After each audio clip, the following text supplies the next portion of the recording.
Guys, तो आज हम अपना नया चैप्टर स्टार्ट करने वाले हैं, सीक्वेंस एंड प्रोग्रेशन।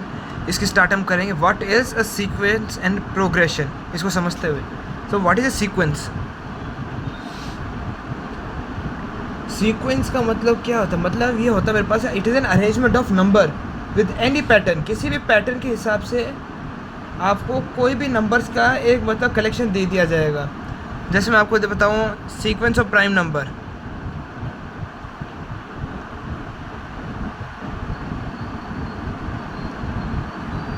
तो इसको क्या लिखता हूँ? 2, 3, 5, 7, 11 आगे टिल सो ऑन।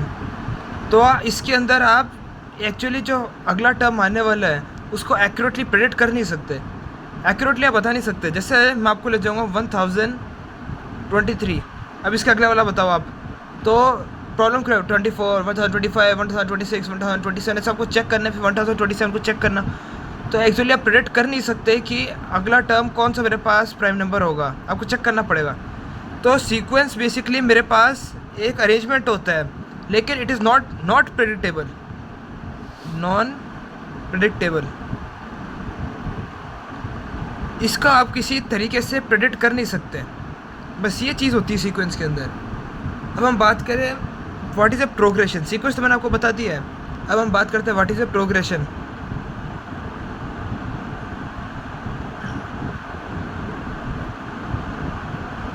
अब ये प्रोग्रेशन हमारे पास क्या चीज़ होती है, हम उसके बारे में बात करते हैं। सो सिंपल टर्म्स में अगर मैं आपको बताऊं तो अब progression it is a special type of sequence in which any term can be accurately expressed. अब सर इसका मतलब क्या है? सिंपल सा, सीक्वेंस वो चीज़ है जो कि नॉन प्रेडिक्टेबल है। प्रोग्रेशन मतलब एनी टर्म इज़ प्रेडिक्टेबल। एक एग्जांपल लेकर बताता हूँ मैं आपको। मैं लिखा 2, 4, 6, 8, 10, 12, आगे चलता जा रहा हूँ मैं। तो बेसिकली इस पर चीज़ ये होती है कि मैं कोई भी टर्म प्रेडिक्ट कर सकता हूँ। जैसे पहला टर्म 2 है, सेकेंड टर्म कौन सा आएगा? मेरे पास 4 है, थर्ड टर्म क्या है? 6 है। तो मैं इसको लिखने का तरीका क्या लिखूँगा? मैं इसे लिख दूँगा, it is a representation of 2n where n belongs to any natural number. समझ में आ गया आपको? एन अगर मुझे चाहिए कि मुझे 5th टर्म चाहिए, तो 5 में एन के अंदर डाल दूंगा तो मेरे पास आ जाएगा 10। 1, 2, 3, 4, 5, देख सकते हो? बस ये तरीका होता है। प्रोग्रेशन मतलब किसी भी आप उसे रिप्रेजेंट कर सकते हैं, उस पर्टिकुलर आप सीक्वेंस को, जो बेसिकली मैं आपको कहूँ, उस पर्टिकुलर एक सीक्वेंस को आप रिप्रेजेंट कर सकते हैं। सीक्वेंस को रिप्रेजेंट कर सकते हैं इस तरह से कि आप कोई भी मतलब पर्टिकुलर वैल्यू के लिए, एक पर्टिकुलर नंबर के लिए आपको उसकी वैल्यू चाहिए, तो वैल्यू आपके पास आ जाएगी।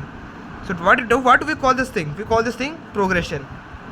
सीक्वेंस और प्रोग्रेशन में बस एक ही अंतर होता है, प्रोग्रेशन को आप प्रेडिक्ट कर सकते हो, सीक्वेंस को आप प्रेडिक्ट नहीं कर सकते हो। बस सीक्वेंस आपको किसी भी तरह से बना देगा, प्रोग्रेशन भी किस तरह से बन जाएगा, लेकिन प्रेडिक्ट करने का काम किसका है? सिर्फ प्रोग्रेशन का है। अब आते हैं मेन चीज़ पे, सीरीज़।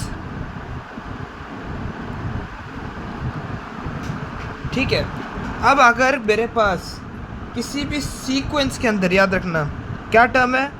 सीक्वेंस है यहाँ पे, summation of all the terms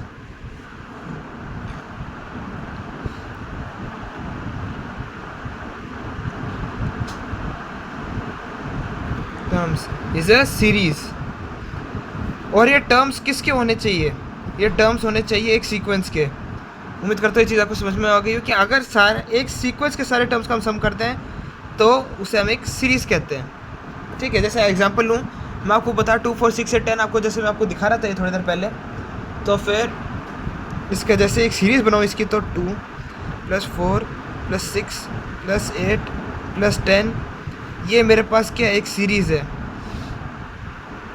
okay, which will tend to infinity, क्योंकि इनका सम करोगे तो इन्फिनिटी हो जाएगा, कॉमन सेंस। लेकिन कुछ ऐसे होते हैं सीरीज़ जो कि फाइनाइट जगह पे जाके रुक जाते हैं। जैसे मैं आपको बताऊँ 1/2, 2/5, 3/10, फिर 4/17। तो कहीं ना कहीं ये आगे जाके मेरे पास एक फाइनाइट वैल्यू दे देते हैं मेरे को। और मैं आपको इसका रीज़न भी दिखाऊंगा कि फाइनाइट वैल्यू मेरे पास कैसे आ रही है। ठीक है, आप थोड़ा सब्र रखें, मैं आपके पास पहुंच रहा हूं। अब हम बात करते हैं, जैसे एक सीरीज़ जो होती है मेरे पास, उसके 2 4 चीज़ मैं आपको थोड़ी सी एक चीज़ बता रहा हूँ, बहुत ही सिंपल सी है। जैसे मेरे पास कोई भी एक सीरीज़ है nth टर्म्स की, जैसे मैंने आपको एक सीक्वेंस बताया 1, 1/2, 1/3, 1/4 और 1/5, तो मैंने बस इतनी सी मेरी सीक्वेंस है। Sequence can be finite and infinite also. ठीक है, ये चीज़ें आपको ध्यान रखनी है। ज़रूरी नहीं है कि मेरे पास सीक्वेंस हर बार इन्फिनिटी को अटेंड करें। ठीक है, तो जैसे मेरे पास कितने टर्म है यहाँ पे 5। अब अगर मैं इनका समेशन कर दूँ तो मेरे पास क्या बन जाएगी, एक सीरीज़ बन जाएगी। अब याद रखना ये चीज़, जैसे मैं लिखा SN, ऐसे रिप्रेजेंटेशन होता है कि nth टर्म का समेशन, जैसे 1 2 3 4 5 है, अगर इनको मैं ऐड कर देता हूँ आपस में, तो इस पूरी चीज़ को मैं क्या लिख सकता हूँ, S5 लिख सकता हूँ। उम्मीद करते हैं चीज़ समझ गए होगा। S5 क्यों, क्योंकि 5 टर्म्स का समेशन है मेरे पास। Okay, I hope things are clear by now. SN मतलब क्या होता है मेरे पास, SN मतलब मेरे पास होता है जैसे A1 plus A2 plus A3 plus till so on till AN। ठीक है, क्लियर है, तो उसे हम कहते हैं SN। तो याद रखना, अगर मैं SN माइनस का S ऑफ n-1 लिखूं तो मुझे TN मिलता है। आप पूछो sir what is TN? TN is the last element.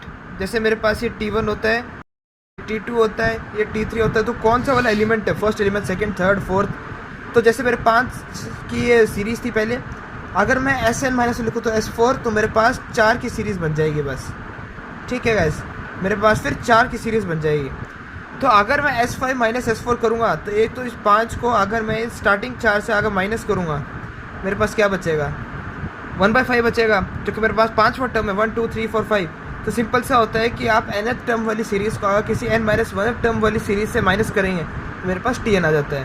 उम्मीद करता हूँ ये चीज़ आपको क्लियर है। छोटे से एग्जांपल आप पे आते हैं अपने, जैसे मैंने ये कहा है कि मेरे पास एक सीक्वेंस है जिसके nth टर्म का जो सम होगा, जिसकी सीरीज़ का अगर मैं उसको सीरीज़ की टर्म्स पे कंसिडर करूं और उनका सम लूं, तो मेरे पास वो तरीका है रिप्रेजेंटेशन करने का।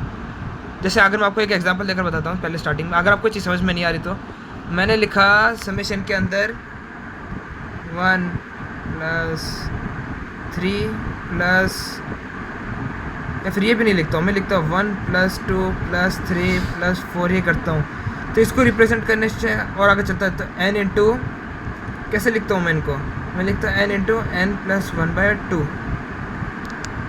ठीक है, अगर मैं n की वैल्यू 1 डालूँ कि पहले वाले का सम, तो 1 के अंदर 1 + 1 2 से कट, तो 1 आ जाएगा। मैं डालूँ 2 इसके अंदर, 2 इंटू 3/2 तो 3, तो 1 + 2 मेरे पास क्या आता है 3। उसके बाद मैं डालूँ 3 इंटू 4/2 6, 1 + 2 + 3 6। तो ये होता है मेरे पास किसी भी n टर्म का अगर मुझे समेशन चाहिए कि मुझे स्टार्टिंग के 3 टर्म्स का समेशन चाहिए, तो n की जगह 3 डाल दो, यहाँ पर 3 का समेशन हो जाएगा। तो वैसे यही है इधर। तो वैसे अब जैसे मैं इसके अंदर आपको बताऊँ, पहला मैं आपको इसके पार्ट्स करके दिखाता हूँ, फिर आपको शायद अच्छी अंडरस्टैंडिंग होगी इस कॉन्सेप्ट की। मैंने कहा मुझे स्टार्टिंग में 4 एलिमेंट्स का समेशन बताओ क्या होगा। तो सिंपल सा इसके अंदर 4 डाल दो, क्योंकि स्टार्टिंग का फर्स्ट, सेकंड, थर्ड, फोर्थ जितने भी टर्म्स होंगे वो ऐड हो जाएंगे इसके कारण। उम्मीद करता हूँ ये चीज़ आपको समझ में आ रही होगी। जैसे 4 डालूंगा तो 16 + 8 + 3 24 + 3 27। क्लियर है? उम्मीद करता हूँ चीज़ आपको समझ में आ रही है यार। ठीक है, थोड़ा सा अगर आपको नहीं समझ में आ रहा है वापस बैक करें और मेरे वीडियो को थोड़ा अच्छे से समझें आप। सेकेंड, जैसे अब मैं कहूँगा कि मुझे लास्ट मेरा ये एसेट, मेरे पास 8 टर्म का सीरीज़ है मेरे पास, it is an 8 term series. Find the sum of last 4 terms.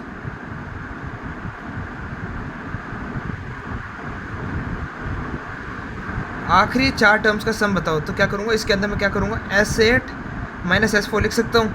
उम्मीद करता हूँ आपको यहाँ पर कोई प्रॉब्लम नहीं आ रही होगी। मैं ये सोच के अब आगे चल रहा हूँ। ठीक है, अब मैं इसको ऐसे क्यों लिख रहा हूँ, मेरे पास 8 टर्म है टोटल, मुझे लास्ट के 4 चाहिए। तो मान लो मेरे पास 1 2 3 4 5 7 8 है, मुझे लास्ट के ये 4 चाहिए। तो पहले मैं इन सबको ऐड कर देता हूँ, फिर उनमें से ये हटा देता हूँ। ठीक है, तो मेरे पास ये हट जाएंगे और मेरे पास ये बचेगा। तो वही लिखा है मैंने S8 - S4। ठीक है, फील आ रही है? अब फील आनी चाहिए, आपको दिखना चाहिए। अगर आप आंखें बंद करके ये सब चीज़ देख पा रहे हैं तब आपको काफ़ी अच्छे से समझ में आ रही हैं चीज़ें। ठीक है, तो S8 सबसे पहले इसके अंदर आप 8 डाल देंगे, 8 square plus 16 plus 3 minus 16 plus 8 plus 3, और ये आपका यहाँ से इधर से आंसर बन के आ जाएगा। तो ये मेरे पास आएगा 64 प्लस 60 प्लस 3 लगभग 83 माइनस ये 27 जो हमने पहले से निकाला था, और मेरे को 56। ठीक है, समझ में आ गया आपको चीज़ें? बस ऐसे करना होता है। यहाँ पे एक मैंने आपको थोड़ी सी प्रॉपर्टी बताई थी, Sn - 1 बराबर Tn होता है। अब वैसे मैं आपको एक एग्जांपल करके दिखा रहा हूँ, मतलब इसी का पार्ट है। ठीक है, मुझे बताओ और इसका 10th टर्म चाहिए मुझे। Give me the 10th term. एक बार आप खुद से करें। ठीक है, आपसे नहीं हो रहा, अब मैं करके दिखाता हूँ, और या फिर आपने कर लिया तो चेक कर लीजिए आपका आंसर सही है क्या। 10th टर्म का कैसे निकालते हैं हम लोग? सिंपल से करूँगा S10 - S9, क्योंकि 10th 1 2 3 4 5 6 7 8 9 10 होंगे, स्टार्टिंग के 9 हट जाएंगे तो लास्ट वाला टर्म बचेगा। ठीक है, समझ गए आप? तो S10 करेंगे तो क्या होगा मेरे पास, एक बार जो ऊपर जो मैंने लिख रखा है ना, इसको थोड़ा सिंप्लीफाई कर देता हूँ, क्योंकि मैं इतना ज़्यादा कैलकुलेशन नहीं करना चाहता। n² + 2n + 3 को मैं लिख सकता हूँ n + 1 का होल स्क्वायर प्लस 2, कोई दिक्कत नहीं, उम्मीद करता कोई प्रॉब्लम नहीं होगी। तो n + 1 का होल स्क्वायर प्लस 2, तो 10 डालेंगे तो 10 + 1 का होल स्क्वायर 121 + 2 123, माइनस 9 डालेंगे तो 10 का स्क्वायर प्लस 2 102, आंसर आ गया 21। ठीक है, उम्मीद करता हूँ यहाँ तक चीज़ें क्लियर हो गई होंगी आपको, और अगर यहाँ तक आपको अच्छे समझ में आ रहा है तो चलो एक लास्ट चीज़ का एग्जांपल और कर लेते हैं। मुझे ये बता दो, अगर मैं कहूँ कि मुझे nth टर्म बता दो सीक्वेंस का, इस सीक्वेंस का मुझे nth टर्म चाहिए, बताओ। जैसे मेरे पास इसको रिप्रेजेंटेशन करने का तरीका है, जैसे 1 2 3 4 5, तो इसको कैसे रिप्रेजेंट करता हूँ? n से रिप्रेजेंट करता हूँ। क्यों? क्योंकि जैसे पहला टर्म डाला 1, सेकंड टर्म डाला 2, थर्ड टर्म डाला 3। अगर मैं लिखूँ 1 3 5 7 ऑड का, तो इसको मैं कैसे लिख सकता हूँ? मैं इसको लिखता हूँ 2n - 1 करके। n के वैल्यू 1 डाला 1, 2 डाला 3 आ गया, 3 डाला 5 आ गया। समझ में आई चीज़ है? तो ये रिप्रेजेंटेशन होता है कि मैं n की कोई भी वैल्यू डालूँ तो उस n पे मेरे पास क्या वैल्यू आएगी। ठीक है, तो इसका nth टर्म सीक्वेंस बताइए।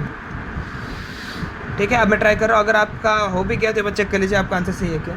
तो यहाँ पर n डाल देंगे, S(n - S(n - 1 करेंगे तो आपके पास Tn आ जाएगा, और वो Tn ही आपका वो होता है कि nth टर्म आपका क्या है। तो Sn - Sn 1 करेंगे तो n + 1 का होल स्क्वायर प्लस 2 माइनस का n का होल स्क्वायर प्लस 2। ठीक है, प्लस 2 से प्लस 2 कट गया तो आ जाएगा आपके पास 2n + 1। ठीक है गाइस, इसके साथ मैं अभी ये लेक्चर ख़त्म कर रहा हूँ। अगले लेक्चर से हम सीधा AP पे आएंगे। ठीक है, वैसे आपको चीज़ बता देता हूँ, हमारे पास कॉमन सीक्वेंसेस क्या आते हैं इस चैप्टर के अंदर। बस हमारे पास 5 टाइप के सीक्वेंस मैं आपको पढ़ाने वाला हूँ। आपके सिलेबस में है तो 4, लेकिन कभी कभार JEE एडवांस थोड़ा सा कॉम्प्लिकेट करने के लिए एक 5वां टाइप पूछ लेता है। मैं आपको बताता हूँ कौन कौन से होते हैं। कॉमन सीक्वेंसेस सबसे पहले होते हैं मेरे पास एरिथमेटिक प्रोग्रेशन। ये आपने 10th में पढ़ रखा है काफ़ी अच्छे से, नहीं पढ़ रहा तो मैं आपको काफ़ी डिटेल में वापस बताने वाला हूँ यहाँ पे। Arithmetic progression. अगला क्या आता है? Geometric progression. तीसरा हार्मोनिक प्रोग्रेशन।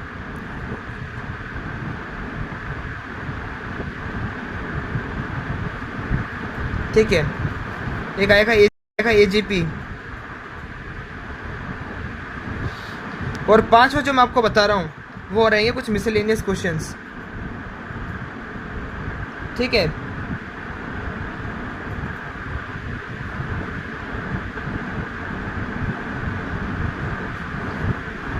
ठीक है, मैं आपको ये एक्स्ट्रा में कराऊंगा कि मतलब जिसके अंदर ये सारे के सारे मिक्स होके कुछ बन रहे होंगे, तो ये आपको एक्स्ट्रा में मैं आपको कोशिश कराऊंगा बस इसके। ठीक है, बाकी मिलते हैं हम लोग अभी अगले लेक्चर में। अगले लेक्चर में आपका मेन चीज़ स्टार्ट हो रही है। ठीक है, so please be with me for the journey.